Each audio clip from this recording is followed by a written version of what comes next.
Hello students, welcome to my channel. So today we are going to do the remaining part of the chapter. Today I will be completing chapter 2 anyhow. In the last lecture we had completed 14 principles of management, and also we completed the contribution. I already told you that there are certain contributions which have been done in the field of management by various authors, and these contributions have been very important, so you have to some of them, okay, in your in this chapter 2. So इसमें से हमने जो मैंने आपको already scientific management given by Frederick Taylor इसके बारे में समझाया. Then we also did 14 principles of Henry Fayol, and then we also did contributions given by Peter Drucker, okay, in the field of management. This was the last slide that we completed, and in this slide I told you that there will be 6 points which will be asked. You have to, मतलब 3 marks में आएगा और आपको इसमें 6 points लिखने हैं, ठीक है. अब आगे का हम करेंगे. There are certain theory which has been given. Yes, now here you have the next question. Not very important, but all these are not something which you should totally leave it as an option. थोड़ा इसको पढ़ के जाना पड़ेगा आपको, क्योंकि exam में कभी कभार इससे रिलेटेड पूछ लेते हैं. So this is thoughts of classical theory of management. Now what is classical theory? देखिए, मैंने आपको पहले ही बताया there have been important contributions done by various authors during various time period. तो ये एक क्लासिकल थियोरी जो ऑफ मैनेजमेंट जो था, this was given during the time period of 19th century. मतलब टिल 19th सेंचुरी का जो टाइम पीरियड था, उस टाइम पीरियड में जो भी मैनेजमेंट थॉट्स आए उसको हम डिवाइड करेंगे into thoughts of classical theory.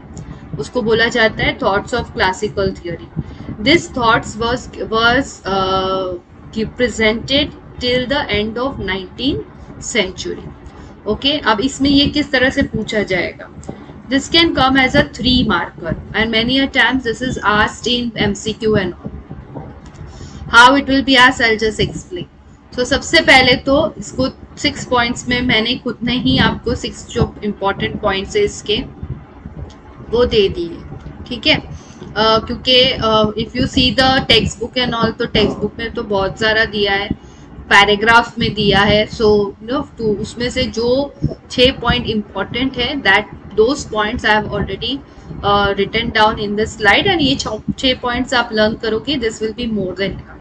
तो सबसे पहला है क्लासिकल थियोरी कब आई, उसके थॉट्स कब आए. तो उसका टाइम पीरियड था till the end of 19th century. This was one first point. The second point is who were the promoters, मतलब उस टाइम पीरियड में who were the ones who gave the various thoughts or various principles of management. So who were the ones who promoted classical theory or thoughts of classical theory? So who were they? They were Frederick Taylor, Max Weber, Gilbreth, Henry Grant and Henry Fayol. तो ये जो मैंने आपको दो बताए ना, Henry Fayol और Frederick Taylor, wherein Frederick Taylor is the father of scientific management and Henry Fayol is the father of general management. तो ये जो दोनों है, ये these two authors were the promoters of classical theory. MCQ में क्या आएगा? MCQ में they may ask who among these are the promoters of classical theory. Okay, उसमें से 4 नाम दूसरे होंगे, कोई भी 3 नाम दूसरे होंगे, एक इसमें से होगा. So that's why. और इसमें से भी फेडरिक टेलर और हेनरी फ्योल नहीं पूछेंगे, बाकी के जो दूसरे 3 नाम है, okay, they will ask that. Okay, so you will have, that's why you need to learn this, who were the promoters of the classical theory of management. So yes, classical theory of management was were the promoters of this theory was Frederick Taylor, Max Weber, Gilbreth, Henry Grant and Henry Fayol. Okay, अब उन्होंने इसमें थोड़ा सा बताया है कि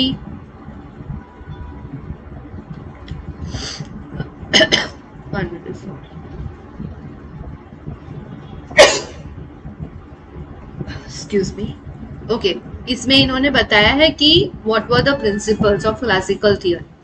तो very simple, Frederick Taylor ने जो प्रिंसिपल्स दिए उसके बारे में है, और सेकेंड हेनरी फ्योल के बारे में है. बाकी और कुछ ज्यादा है नहीं, जो ऑलरेडी आपने पढ़ लिया है उसी के बारे में आपको इसमें थोड़ा सा लिखना है. So classical theory included scientific management principles, this you already know, given by scientific principles given by Frederick Taylor. He emphasized मतलब उन्होंने ज्यादा इंपॉर्टेंस किसको दिया, time and motion study, progressive wages system. Progressive wages system मतलब जो हमने already scientific study, जो scientific principles है उसमें जो हमने पढ़ा ना, progressive wage system, that is जो ज्यादा अच्छा काम करता है उसको ज्यादा वेजेस मिलने चाहिए, that's what. So Frederick Taylor emphasized on time and motion study and progressive wages system, specialization and scientific distribution of tasks. ये इतना है, okay? Then you have to write about Henry Fayol. उसके Henry Fayol contributed significantly by presenting his general principles of management, decided levels of different tasks in a business unit. मतलब वो top level, middle level, bottom level, उसमें कौन क्या काम करेगा, that was given by Henry Fayol. Okay, so he has given general principle. Simple लिखना है students. अगर इसका भी आपको थोड़ा सा और कम करना है कंटेंट तो इसमें इतना लिख सकते हो. Frederick Taylor who gave the principles of scientific management and he emphasized on time and motion and progressive wage rate system. इतना लिखोगे तो भी. And Henry Fayol contributed significantly by presenting general principles of management. बस इतना लिखोगे तो भी enough रहेगा. Apart from this, there has been contribution made by Max Weber into the, बस क्या contribution है वो नहीं लिखा है तो it's okay. Max Weber ने भी contribute किया है into the classical theory. और लास्ट का जो ये पॉइंट है ना 6 point, please write this point, don't forget to write this point. Okay, the classical theory also had some sorry, it's not come, it's some, there is a mistake there, had some limitations like importance to financial motivation and less importance to human approach and informal relations. मतलब क्या है, देखो classical theory में सबसे बड़ा limitation क्या था कि they did not give, they just said that you know give more importance, ज्यादा अच्छा काम करते हैं उसको ज्यादा पैसे दो, ये सारी बात थी. लेकिन human behaviour, psychology, understanding informal relations that exist in an organisation, इसके बारे में इन्होंने कोई स्ट्रेस नहीं किया, which also plays an important role in an organisation. Okay, so that part is completely being left out by in the classical theory. So that was the limitation in classical theory. ठीक है, तो आपको classical theory में इतना ही लिखना है. The time period, who were the promoters, उसके बाद फेडरिक टेलर के बारे में, हेनरी फ्योल के जनरल प्रिंसिपल्स, मैक्स वेबर, ये 3 के बारे में, then its limitations. Very easy, 3 marks में आएगा, तो you have to write these 6 points. Okay, now the next is neoclassical theory of management. Now neoclassical theory came after the 19th century. 19th century के बाद, that means during the industrial revolution which took place.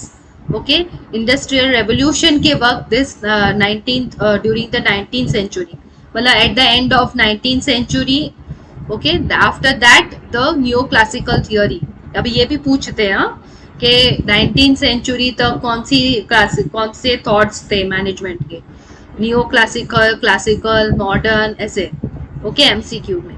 So till 19th century it was classical theory. At the end of 19th century and the beginning of 20th century you can say it was the neoclassical theory. Okay, उसको neoclassical बोला जाता है. At the end of 19th century, after the industrial revolution, formats of units changed and there was a need for a new kind of management called neoclassical theory. So पहले जो ऐसा business होता था, पहले जैसे इंडस्ट्रीज रन होती थी वैसा नहीं रहा था, and that's why there was a change because there was industrial revolution. Many countries had come together to do business with each other and all. तो इस वजह से जो पूरी फॉर्मेट थी ऑर्गेनाइजेशन की वो चेंज हो गई. So that's why there was a need, और सो नए थॉट्स आए मैनेजमेंट के which was known as neo classical theory. In the start of the 20th century, now who has given this, who are the promoters, उनके बारे में है.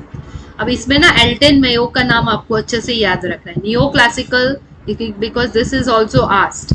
Okay, who are the promoters of, I mean they will ask in MCQ के following us, who is the promoter of neo classical, तो बाकी सारे नाम कोई और होंगे और एक कोई नियो क्लासिकल का होगा, इसलिए आपको नाम याद रखने हैं. So, in the start of the 20th century, Australian industrial psychologist, okay, Elton Mayo's theory of Hawthorne gave birth to the behavior-oriented thought. So, जो limitation classical theory में था, उस limitation को निकालने के लिए Elton Mayo said that whenever principles are formed, you also need to see the psychology. You need to understand the psychology of the employees, the behavior of the employees, and so his theory is called the thoughts of neoclassical. So main promoter of neoclassical theory, you can say, is Elton Mayo. Thoughts of neoclassical theory. Now what does this, ये जो Elton Mayo ने जो thoughts दिए, principles दिए, वो किस पे ज़्यादा जोर देते हैं? तो they give importance to behaviour and group behavior for management. Matlab, in the sense, the relations which are there in the organization, both formal and informal relation between the employees and the management, and also the behavior approach of the employees. इस पे ज़्यादा जोर है. Other things which was added in neoclassical theory were additions to neoclassical theory were made, like so what was given input, जो पूरी तरह से classical theory में ये सब नहीं था, वो एड ऑन हुआ new classical. That is informal organisation, human behaviour, human relations, inspirations, all this things was added in new classical. The next is who are the promoters. The promoters of neoclassical theory are Elton Mayo, Herzberg, Rennes, Likert, Chris Argyris, and McGregor and Maslow are the main contributors in this thought. उसमें से ये सब नाम नहीं याद रखने, कुछ नाम याद रखने, खास करके एल्टन मेयो, हर्सबर्ग जो है वो बहुत बार they ask in that MCQ. ठीक है, so this names you remember. Okay, the next last point लिखा है, in this thought human relations of behaviour thought, social mechanism thought and social arrangement thoughts are main. मतलब basically people will work as per the kind of atmosphere is there, as the kind of the way the employees are going to behave with each other, with the managers, उस पे भी depend करता है. So उनकी principles थोड़ा behavior related, psychology related, understanding employees, human psyche, उससे related थे. Okay, so that is the 6 points. देखो पहले आपको लिखना है ये कब आया. Okay, that is at the end of 19th century when industrial revolution took place. Then who are the main promoters? Elton Mayo, who has given his theory of Hawthorne theory, which was known as, which is a main contributor. What does this theory emphasize on or give importance to? Behavior approach and group behavior. Then what are the things included in neoclassical theory? Informal organization, human behavior, all these things are included. Who are the promoters of neoclassical theory? Elton Mayo, Herzberg. ये सारे थोड़े बहुत नाम आपको याद रखने. Okay, so and then last point एक add करना है कि they give importance to social mechanism thought, social arrangement thought, that way. Clear? तो बस ये हो गया आपका न्यू क्लासिकल. न्यू क्लासिकल ज़्यादा नहीं पूछते हैं, दे विल आस्क क्लासिकल. 3 मार्क्स के लिए आपको 6 पॉइंट्स लिखने हैं. इसमें भी आपको 3 मार्क्स में 6 पॉइंट्स लिखने हैं. That those 6 points I have already mention. Text book में पढ़ने मत जाओ, टेक्स्ट बुक में पूरा पैराग्राफ है, उसमें से जो आपको लगे जो मुझे लगा कि ये सारे इंपॉर्टेंट पॉइंट्स है वो मैंने ले लिए, तो ईजी हो जाएगा लर्न करना स्लाइड्स में से. Okay, now we move on to the next slide, which is thoughts of behavior related. Behavior related, again, the thought given by Professor Urvik and others. Okay, now what these people specified, ये नहीं आता है generally, बहुत ही rarely. अगर उनको थोड़ा सा difficult paper set करना हो, थोड़ा ऐसे क्वेश्चन देने हो जो कभी नहीं पूछे हो, then they ask. This will come for 2 marks, not for 3. Okay, this is 2 marks. That's why 4 points you have to write. अब ये जो है ना, ये जो पहला ही पॉइंट है, this will come in your MCQ. Okay, who has said the following? You manage your men and your men will manage the rest of all. ये किसने बोला है? तो who has said this? Professor Urvik. So this will come in MCQ. 4 point authors के नाम देंगे और उसके बाद ये क्वेश्चन देंगे आप. Okay, so Professor Urvik, he has also specified or he has also given importance to behavior of the employees, studying behavior of the employees, human relations, informal relations, ये सारी चीज़ों पे ध्यान दिया है. Okay, so he has said that you need to manage your men and your men will manage the rest of all. मतलब आप अपने employees को अच्छे से संभालो, उनको अच्छे से स्टडी करो, उनको सारे उनकी जो नीड्स है, उनके जो भी डिमांड्स है उसका पूरा करो, ताकि अगर आप उनको खुश रखोगे तो आपका ऑर्गेनाइजेशन अपने आप अच्छा हो जाएगा. That's what he has said. Likewise, employee or a person is having an important, that's what he is saying. He's saying that employee is a very very important part of any business unit. ठीक है. अब उन्होंने क्या क्या आगे दिया हुआ है. Behavior related thought emphasizes on job satisfaction and increasing efficiency of employees by using psychological observations. बहुत बार होता है employees are working but they are not satisfied. काम करते हैं लेकिन वो satisfaction नहीं होता. तो when you are not satisfied with your work, it will reflect in your work also, because आपकी efficiency जो है वो घट जाएगी. Okay, so behavior related जो thought है, it is emphasizing on how you can see, you can need to observe, psychological observation करना है employees का, ताकि आपको पता चले कि whether the employees are satisfied with their job, are they able to increase their efficiency or no, are they happy. Okay, so that's what it stresses on.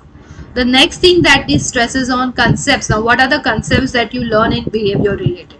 You learn like concepts like interhuman relations, motivation, leadership, information, communication process, disposal of industrial disputes are included in behavior related thoughts. बस ये थोड़े बहुत points आपको लिखने हैं. सारे नहीं लिखोगे तो एटलीस्ट इसमें तो 3 से 4 तो लिखो ही. ठीक है, एक्सेट्रा करके लिखोगे चलेगा.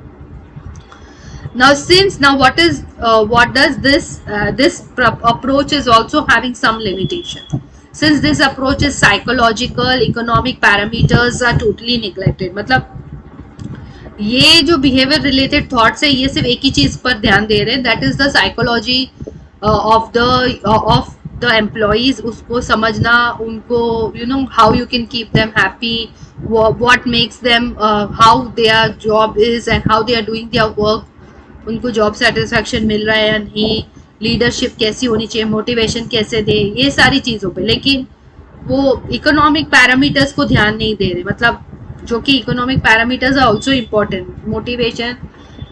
मोटिवेशन जो है वो पैसे से भी आता है ना. If you are getting money you are going to get motivated. पर ये चीज़ को थोड़ा सा इन्होंने निग्लेक्ट किया हुआ है.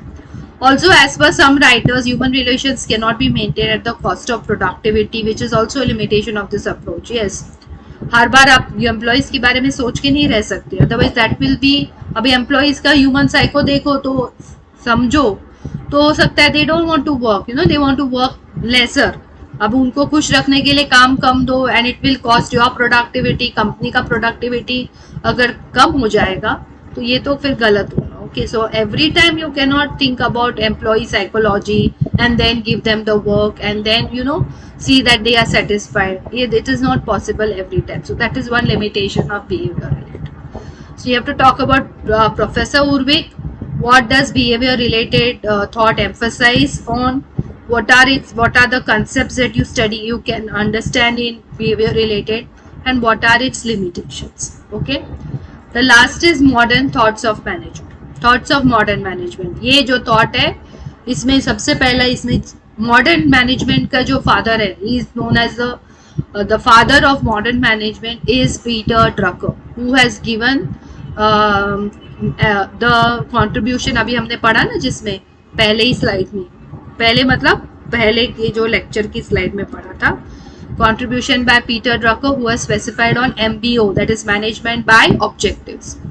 ओके, तो जो पीटर ड्रकर वाला मैनेजमेंट के थॉट्स है, that was given in the thoughts of modern management. So a change occurred in the format of industry and business unit. This happened after 1960 which resulted in the need for special approach of management. तो है ना, पूरा approach change करना पड़ा 1960 के बाद. कि पहले तो क्या था, कि भाई लोगों को उनको जैसा काम करे उस वैसा उनको सैलरी दे दो या उनके वेजेस बढ़ा दो या तो उनकी साइकोलॉजी को अंडरस्टैंड करो, बस मतलब बहुत ही कन्फाइंड था. But management is a vast subject and now management includes lot of things wherein managers need to have knowledge about lot of subjects. जैसे यहाँ पे दिया हुआ है, as management is not confining to business unit only, special class of managers emerged where advocacy for psychology मतलब importance was given that a manager should be an all-rounder. He should have knowledge of psychology, social studies, statistics, mathematics and computer information technology were made. अच्छा, तो अभी आपको कैसा पूछा जाएगा, this will come in BSQ. कौन सा point? Second point. Which are the subjects included in modern management? So yeah, what are the subjects of, according to the thoughts of modern management, what are the subjects that a manager needs to study or needs to have knowledge of? तो आपको ये सारे subjects लिखने हैं.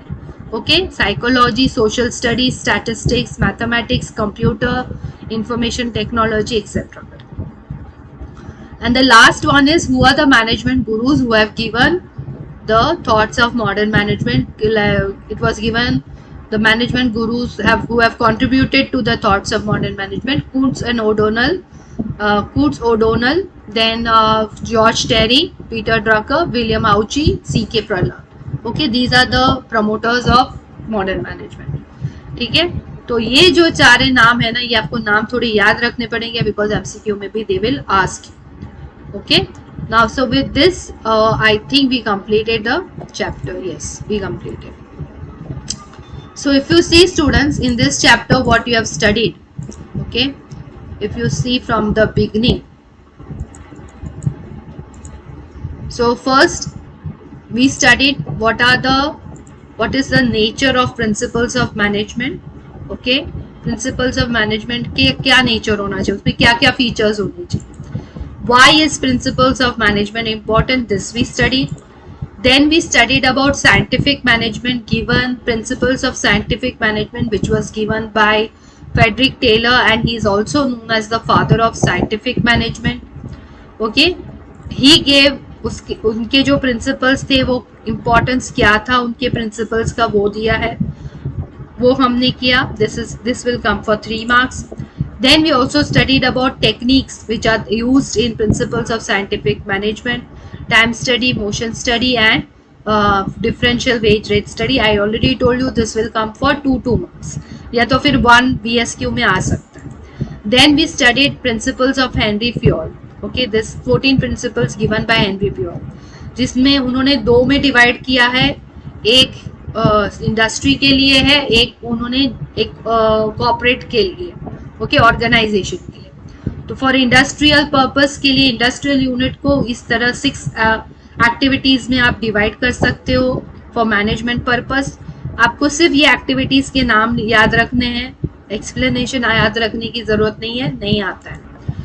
14, then we did 14 principles of management. I already told you these 14 principles are already there in the textbook.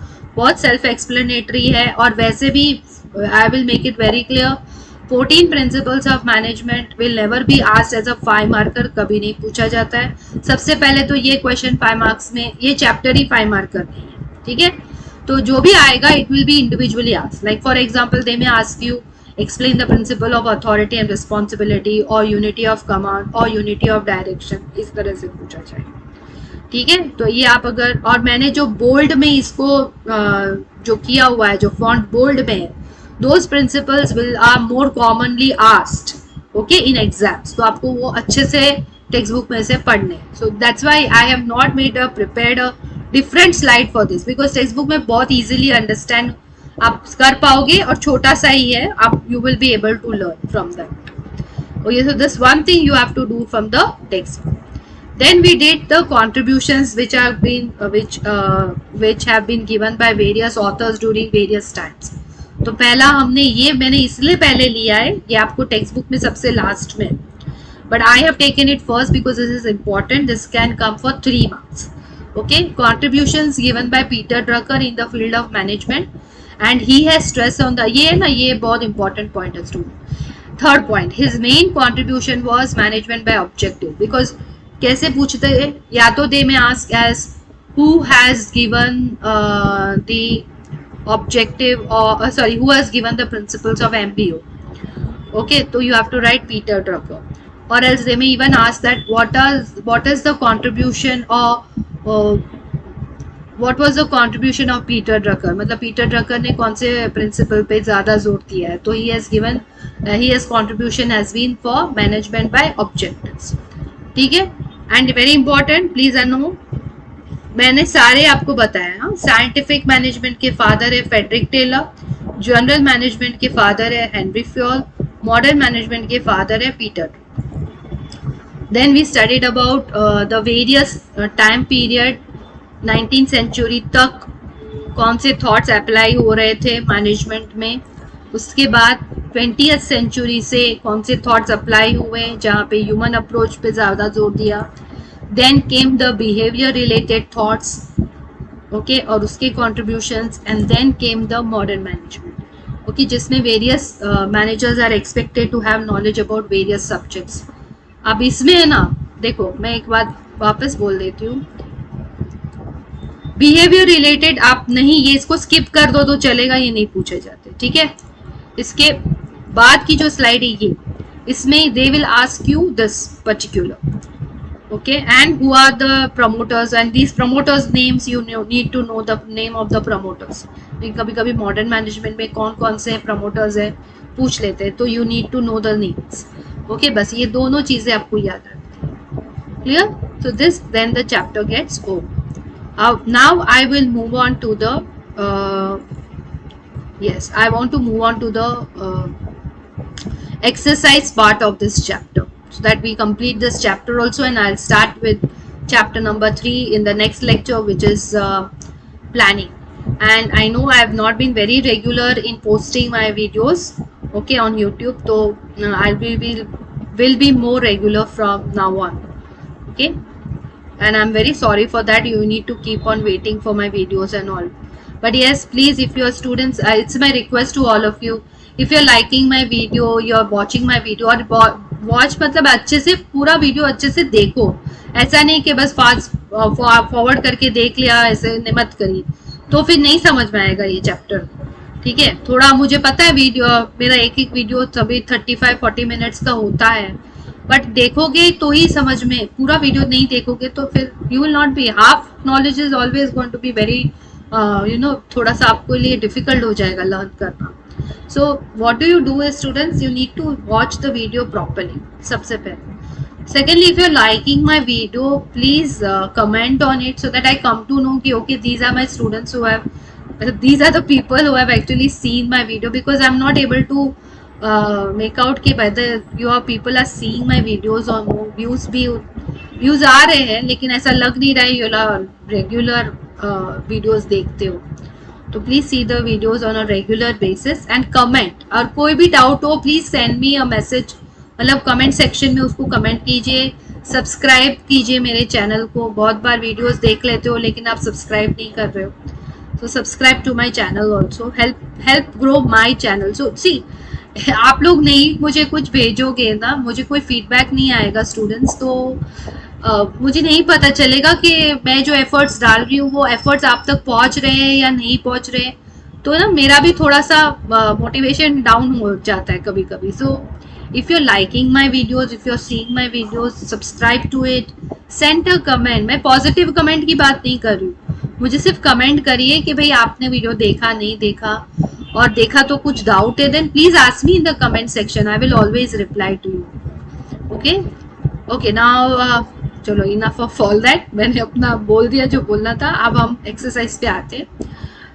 Exercise, yes, what is the principle, ये हम पहले MCQ discuss कर लेते हैं. बाकी सारा तो इजी है. हाँ, ये एक मुझे आपको रूल ऑफ थंब आपको एक बार एक्सप्लेन करना है. अच्छा स्टूडेंट्स, इस चैप्टर में ना जितने भी ये आपको ये दिख रहे हैं स्टेटमेंट्स इंपॉर्टेंट है. 2 मार्क्स में they may ask you the statements and also these are important statements. Okay, so first is, what is principles of management? They are results of experience. Management decided or decided by experiments? No, they are not decided by experiments. They are results of experience. Okay, through experience the principles of management come out. Okay, the second is why need arises to make changes in principles of management. Why do you need to change the principles, changes क्यों करने पड़ते principles of management? Because of change in technology. Okay, change in mostly यही answer है students. ये इस particular इसका answer जरा मुझे देखना पड़ेगा. मोस्टली यही आंसर है. चेंज इन टेक्नोलॉजी है या चेंज इन टेक्नोलॉजी की वजह से ही you need to make changes in the principles of management. Yes, यही है. Who is the promoter of scientific management? Frederick Taylor. This you know very well. Which thoughts were presented till the end of 19th century? Which thoughts were presented? Classical theory है ना. एक minute इसमें देख लेते हैं.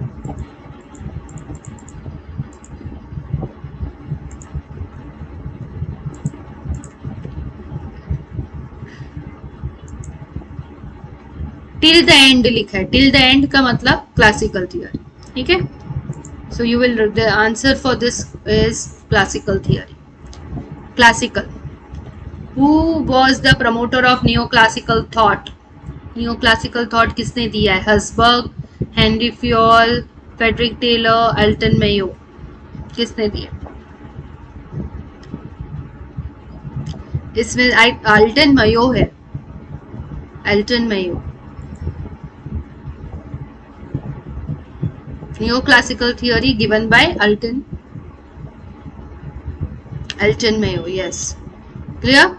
देखो ये confusion वो लोग करेंगे. So it's better that you learn properly. ठीक है. Who said you save your employees will save yours? मतलब ये Professor Urvik has said this. Which management gurus given below have contributed in modern thought? C.K. Prahlad. Okay, C.K. Prahlad modern thought में. Elton Mayo नहीं है. Max Weber. Elton Mayo neo classical के है. Max Weber जो है वो classical के. Henry Gantt भी क्लासिकल के. Who had given general principles of management? Henry Fayol. Method of removing waste generated from unnecessary movement done in the wrong direction from any work is known as method of removing unnecessary waste, unnecessary movement of people, motion study. Who was the founder of the principles of management by objectives? I already told you this, है ना. Peter F. Drucker. Which activity from the following is possible by implementing labor division? When you divide the labor, what happens? It will.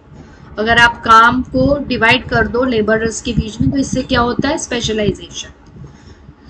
If employee does not get appropriate compensation, then what rises? Labor turnover. I already explained you what is labor turnover. It is the rate at which your employees leave the organization. Labor turnover rate बोलते हैं उसे. जो कम होना चाहिए. कम है मतलब ज़्यादा से ज़्यादा लोग आपसे जुड़े हुए हैं और आपके साथ काम कर रहे हैं. और ज़्यादा है इसका मतलब laborers, employees, they come and they go. छोड़ देते हैं ऑर्गेनाइजेशन. ओके. अच्छा, एक और है. What is principles of management, what is time study, what is unity of command, ये सब. अच्छा, एक ये है what is rule of thumb. ये मुझे आपको एक्सप्लेन करना है. Rule of thumb. ये पर्टिकुलर आंसर जो है students, it is there in